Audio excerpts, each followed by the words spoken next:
Hai, Assalamualaikum. Salam sejahtera dan salam satu hobi. Kali ni Mr. E pula nak review satu barang. Kita nak unboxing satu barang ni. Barang apa ni? Ini adalah table lamp. Apa yang specialnya? Kita tengok satu-satu. Yang saya beli ni warna hitam.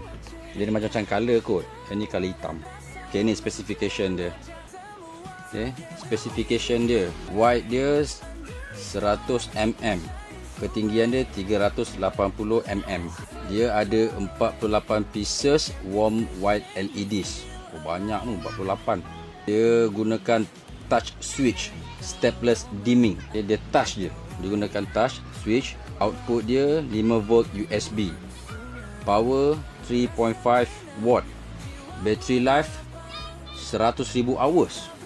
Wow, dia tahan. USB charging input 5 volt 3.5 watt. Dalam ni dia ada include sekali dengan dia punya USB cable. Ketinggian keseluruhan dia 380 mm, lebar dia 100 mm. So apa yang kita dapat, ni dia punya batang dia kot. Batang dia. Ni base dia.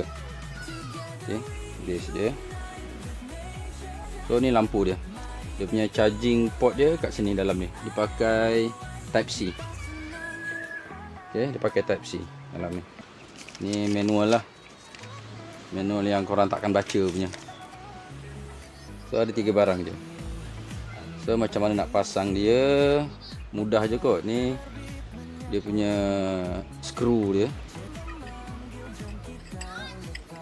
So pulas. Pakai ketat. Lepas tu yang ni masuk je. Pun sama pulas. So nak on dia ke atas ni. Okay, atas ni. So tinggal touch je. Tu. Nampak tak? Nampak tak? Putih. Ni color warm lah, color kuning. Nampak tak? Ni dia campur putih dengan kuning tadi tu.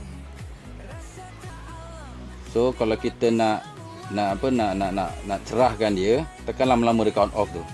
Tekan lama-lama. Kalau kita nak dimkan dia, tekan lama-lama juga. Nampak? Style kan?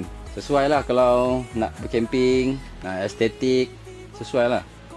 Selain camping, letak kat rumah pun boleh. Untuk meja belajar, anak-anak, office table untuk korang buat kerja. Sesuai lah. Design dia pun lebih elegan, lebih solid. Ni berat sikit tau ni. Dia punya ni, base dia berat ni. Base dia berat. So bila kita letak tu, kalau kena tiup angin dia steady lah. Tak mudah jatuh.